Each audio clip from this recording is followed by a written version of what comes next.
vamos a empezar ofreciendo datos del autor del cuento. Seguimos con las patologías neurológicas descritas, porque hay más de una patología, es decir, que están los síntomas descritos, está la adaptación que hacen los pacientes de esa patología, y lo notable, que es un detalle no menor, que ninguna de las patologías estaban descritas por la medicina hasta ese entonces. Es decir, el libro se publicó con anterioridad a que se comenzaran a publicar los primeros abordajes médicos sobre el tema. Vamos a ver las historias de vida de algunos pacientes con esta patología y unas palabras finales. La relevancia de analizar estas patologías se debe a que, obviamente, más allá de que se hayan descrito o no en el cuento, son problemas que han afectado a miles de personas durante toda la historia de la humanidad. El carácter que vamos a analizar de estas patologías la han convertido en una fuente de estrés y de tortura para quienes las padecen. Entonces, estas son unas imágenes de las primeras ediciones de Alicia que se publicó por primera vez en 1865, acompañada del dibujo de John Tenniel, que generalmente se han respetado, es decir, muchas ediciones posteriores de Alicia por otras editoriales han respetado y han incluido estas imágenes acompañando el relato. Entonces, nosotros vamos a hacer lo mismo. Muchas de las imágenes también son tomadas de Tenniel. Además, porque las otras más recientes tienen derechos de autor y no permiten bajarse de internet.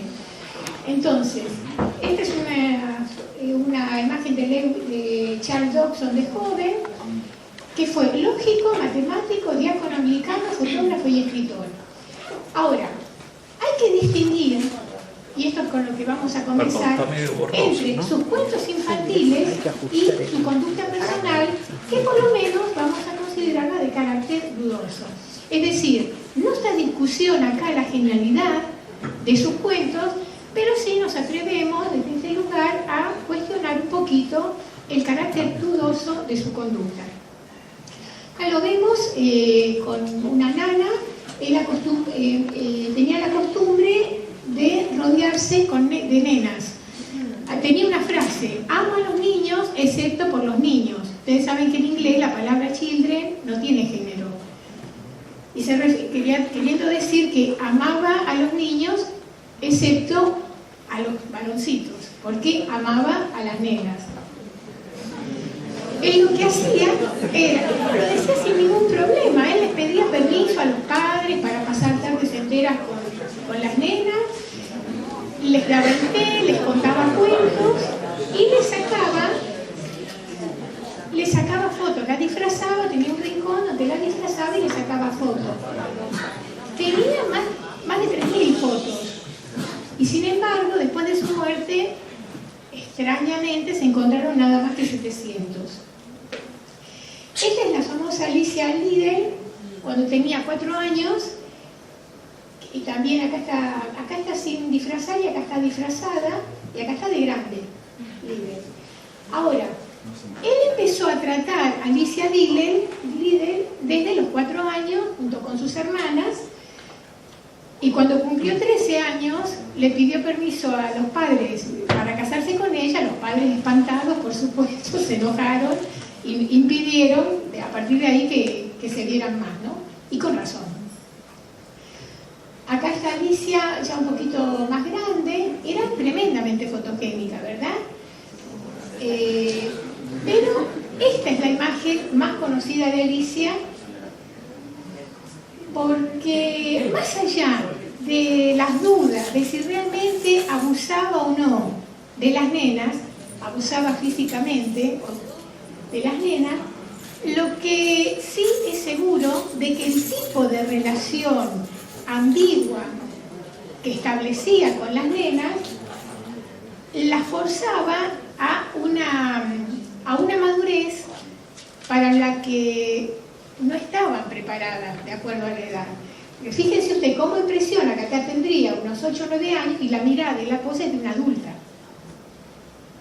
¿verdad?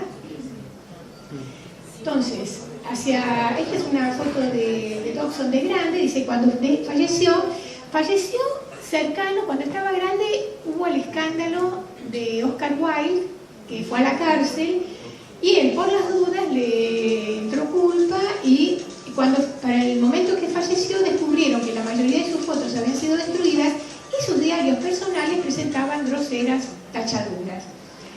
Eran, como decimos, tiempos convulsionados por el escándalo de Wilde, sí que permanece en el misterio sobre lo que efectivamente pasó. Hay una investigadora mexicana que sostiene que es muy difícil que haya llegado a abusar físicamente de la gran cantidad de nenas con las que tomaba el té, que ningún padre se haya dado cuenta y ha hecho un escándalo similar al de Wilde. Pero lo que sí nos queremos enfatizar es que esta foto de Alicia a los 13 años presenta una sensualidad bastante sugerente y nada saludable para una nena, ¿no? Es decir, a ella no la benefició el trato con Dodgson. Entonces, una vez hecha esta salvedad, empezamos con los diferentes síndromes descritos en el cuento de Alicia. ¿Saben lo que es un síndrome, no? Conjunto de síntomas y diferentes cuestiones. Es decir, un síndrome se distingue de una enfermedad en que tiene una serie de características que pueden o no presentarse.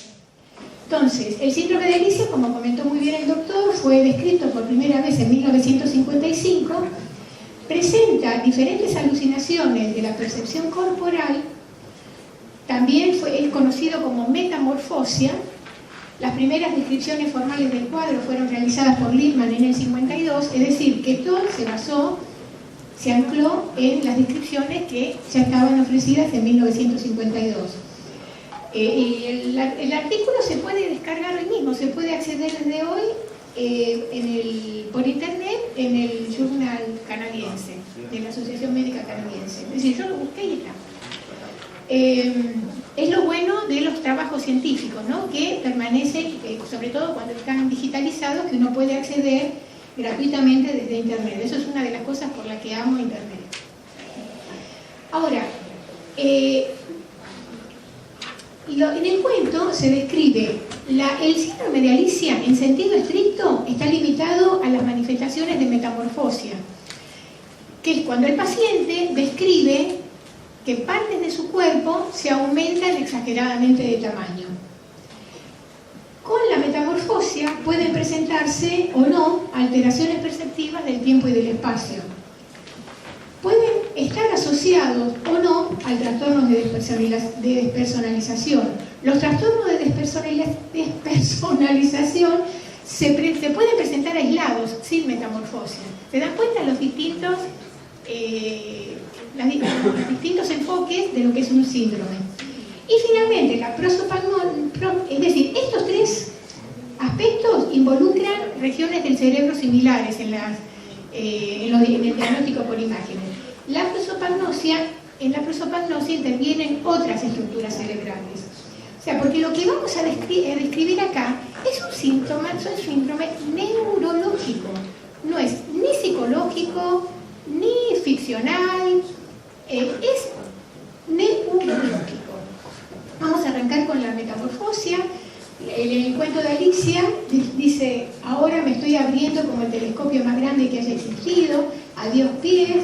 Cuando bajó la mirada a sus pies, es decir, había crecido tanto que parecían estar casi fuera de la vista.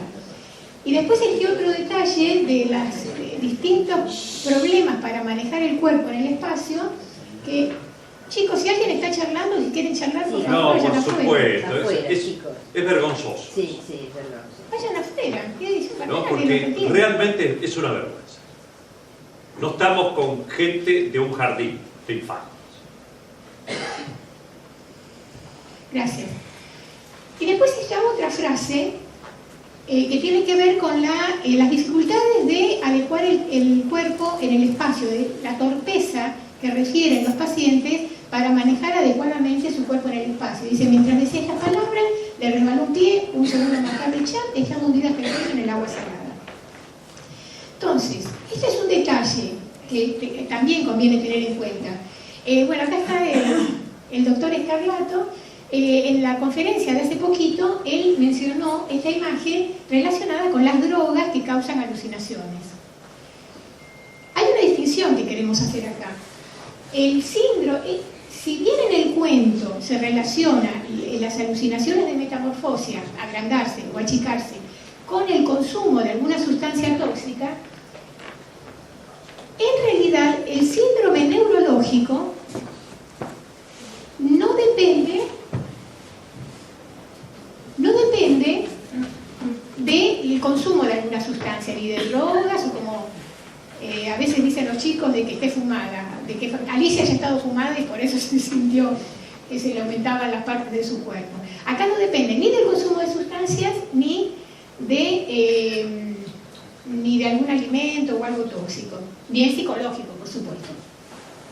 Entonces, también en el cuento de Alicia, sobre todo Disney captó las distorsiones que hay en el tiempo y del espacio, por eso es que el conejo, la sensación del conejo de que siempre está atrasado, de que el tiempo no le rinde, de que el tiempo vuela, tiene que ver con una distorsión en la sensación del tiempo. Y estas restricciones, estos son dibujos originales de Tenniel. Si conocieras el tiempo tan bien como yo, no hablarías de perderlo. Y cuánto es para siempre, a veces es solo un segundo. Es decir, hay una elaboración artística de un problema real que presentan muchas personas, y eso se aprecia. También la película más reciente sobre Alicia aborda las distorsiones del sentido de orientación y cómo también esto es elaborado de manera metafórica. Solo unos pocos se encuentran en el camino, algunos no lo reconocen cuando lo encuentran, otros ni siquiera quieren encontrarlo. Si no sabes dónde vas, cualquier camino te llevará hasta allí. Habla de distorsiones del sentido de orientación en el espacio que tiene que ver con las estructuras cerebrales que vamos a pasar a mencionar después, involucradas en todo este conjunto de síntomas. ¿Qué indican los estudios de diagnóstico por imágenes? Que las alucinaciones tienen base neurológica porque permiten establecer relaciones entre una disfunción en el lóbulo parietal que integra la información sensorial, o sea, integra todas las percepciones, con la percepción de nuestro cuerpo en el espacio o propiocepción. Entonces, es decir, si hay un eje común de todo, inclusive la prosopagnosia, un eje común de todas las disfunciones que vamos a considerar hoy, tiene que ver con que el cerebro no consigue integrar adecuadamente todas las percepciones de distinto tipo, distintas áreas. Según las áreas involucradas, son las percepciones que les cuesta integrar. Entonces, el cuerpo percibe erróneamente las partes en el espacio y se distorsiona el sentido de orientación, que hace que los pacientes se sientan en un entorno extraño e irreal mientras mantienen la lucidez.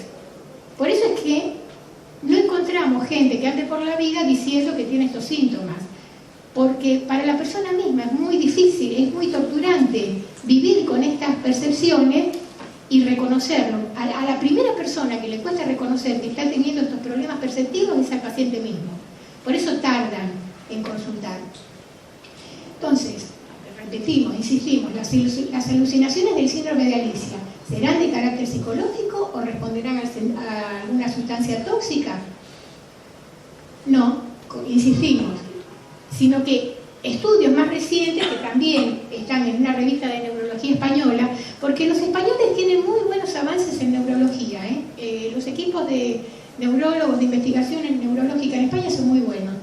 Y en España, en este artículo, que también está en internet, resume toda una serie de casos que vincula la metamorfosia con infecciones en el sistema nervioso central, causada por el virus Epstein-Barr, por citomegalovirus, la varicela zoster, es decir, toda una serie de virus que se instalan en el sistema nervioso y generan este tipo de trastornos. Y esto es muy bueno tenerlo en cuenta, porque la fuente de la toxicidad es el virus, no una sustancia exógena. Entonces, ¿recuerdan que quería decir síndrome? Que abarca distintos aspectos y no solo uno. Bueno, ahora vamos a ver el trastorno de despersonalización que se puede presentar o no asociada a la metamorfosia, pero que se ha estudiado como un trastorno en sí mismo. En varios momentos de la historia, Alicia cuestiona su propia identidad y se siente extraña. Dice, soy la misma que me levanté esta mañana. Casi creo que puedo recordar sentirme un poco diferente, pero si no soy la misma, ¿quién soy en el mundo? Y este también es el dibujito original.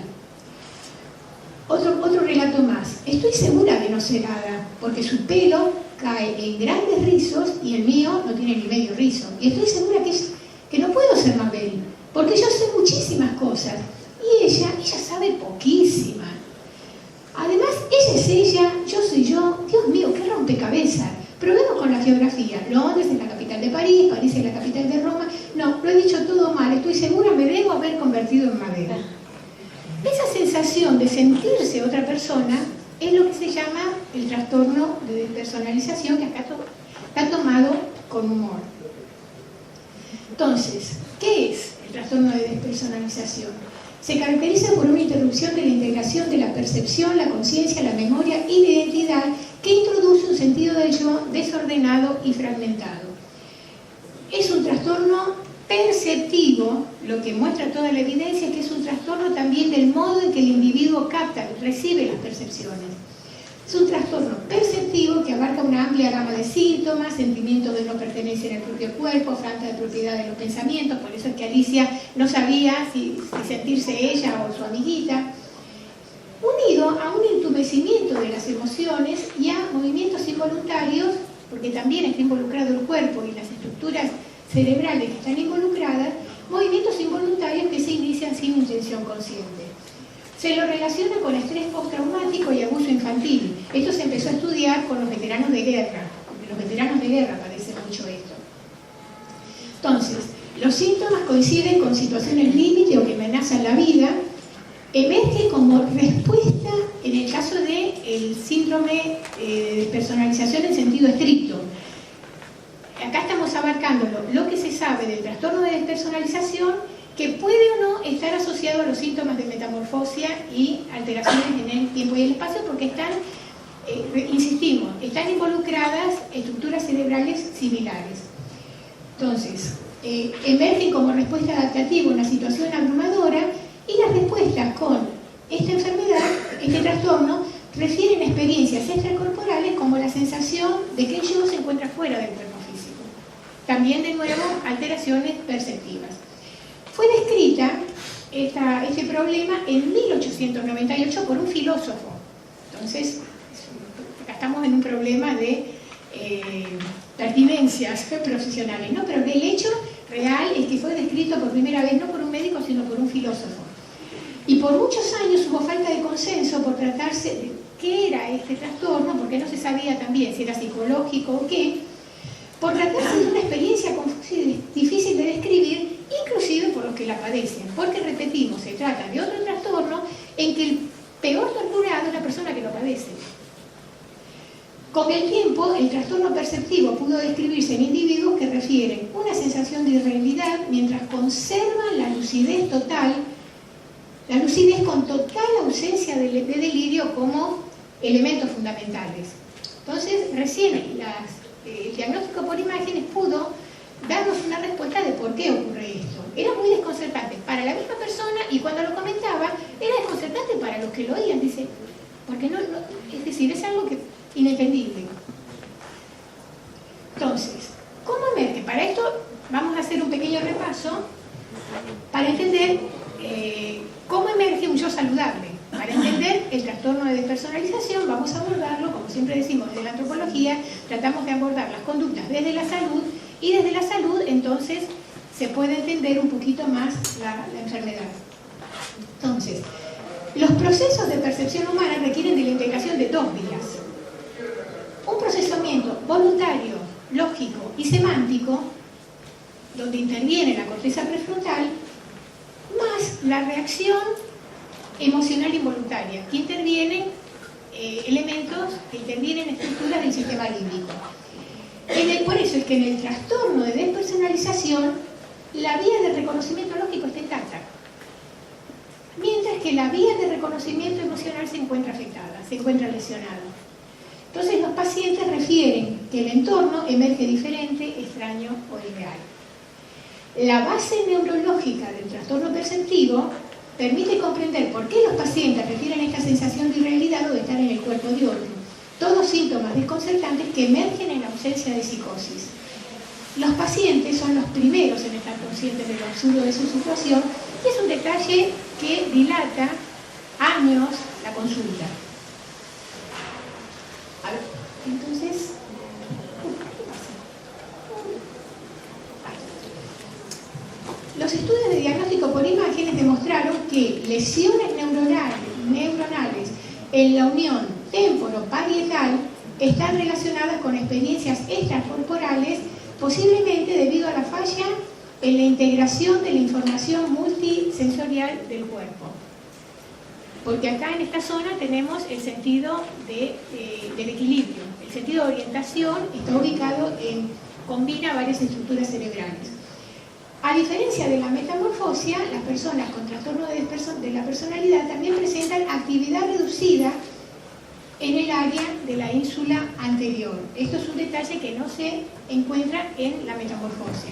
Entonces, la activación de la ínsula ocurre cuando los sujetos sanos se le muestran fotos de su cara o cuerpo implicando esta área en la representación corporal y los sentimientos de pertenencia. Entonces, si está afectada el área de la ínsula, hay algo en el cerebro que impide reconocer su propio cuerpo y el entorno. Entonces, acá, antes de pasar a la prosopagnosia, vamos a detenernos para insistir sobre este hecho, que la dificultad para integrar neurológicamente las percepciones que nos rodean son las que está vinculado con la metamorfosia, las distorsiones del sentido de orientación, los trastornos de personalidad, la sensación de irrealidad, de sentirse en el cuerpo de otro. Todos son trastornos neurológicos en ausencia de psicosis que, como decimos, han causado la tortura de miles de personas a través de la historia, porque si está causado por virus, los virus estuvieron antes que nosotros. O sea que casi desde el inicio de la humanidad hubo individuos, unos pocos individuos que lamentablemente vivieron torturados por esto. Y esto es, saber por qué pasa es una de las cosas que me hace sentirme feliz del siglo en que vivimos, de la medicina, donde los diagnósticos por imágenes han ofrecido por primera vez la respuesta a estos trastornos. Entonces vamos a pasar, ya tenía que apuntar, la prosopagnosia. Este también es una ilustración de Tenniel, donde el personaje, que es muy llamativo, ¿no? Muy adecuada la descripción, que se haya relacionado al personaje Humpty Dumpty, que era un personaje de una canción infantil que ya estaba, que era muy conocida por los niños de su época, había sido compuesta en el siglo XVIII. Y el personaje era un huevo. Entonces, acá lo que hace el escritor es proponer una conducta adaptativa para Humpty Dumpty relacionada con la prosopagnosia. Adiós hasta que nos encontremos de nuevo, dijo Alicia. No debería conocerte de nuevo si nos encontramos, le respondió Humpty Dumpty. Porque dice, tu cara es la misma que la de todos los demás, con dos ojos. Nariz en el medio, boca abajo, siempre es lo mismo. Ahora, si tuvieras dos ojos en el mismo lado de la nariz, eso sería de ayuda. Esto que parece tan desconcertante es la conducta adaptativa de muchos que sufren de prosopagnosia. Recién también definida como tal por el neurólogo alemán Bodamer en el 1947. Acá nos encontramos con otra patología y las conductas adaptativas de esa patología que recién, casi 100 años después del cuento, fue descrita. Ahí el médico la llamó ceguera de caras y definió la alteración como una interrupción selectiva de la percepción, nuevamente trastornos en la percepción, de la integración de las percepciones, tanto de las propias como las de los demás, donde los otros rostros pueden ser vistos, pero no reconocidos. Entonces, también es otro elemento bastante torturante para la persona que lo padece. Los estudios de diagnóstico establecen que la prosopagnosia puede ser causada por un traumatismo cerebral, por una ACV o por lesiones degenerativas. Acá nos encontramos con una especificidad diferente. Además intervienen otras estructuras cerebrales, porque se ha relacionado con daño en la circunvolución fusiforme, que es el área de la memoria visual. Es un área que conserva las imágenes faciales de las personas que hemos conocido y se encuentra afectada en este trastorno de ceguera perceptiva selectiva. Por eso es ceguera de rostros. No, la persona no tiene nada en los ojos. Es una ceguera de rostros, una ceguera perceptiva. Entonces, acá también, desde la salud, ¿cómo es que opera, cómo es que funciona el cerebro en el reconocimiento saludable o fisiológico de los rostros? Todo reconocimiento humano integra la imagen visual de un rostro dentro de un conjunto de caras almacenadas en un determinado lugar del cerebro y las emociones asociadas con un rostro familiar. Porque este es otro detalle. Una persona podría decir ligeramente, bueno, si no reconoce los rostros, si no se da cuenta, no es una tortura. Si no se da cuenta, ¿por qué es una tortura? Esta misma pregunta se la hizo Antonio Damasio.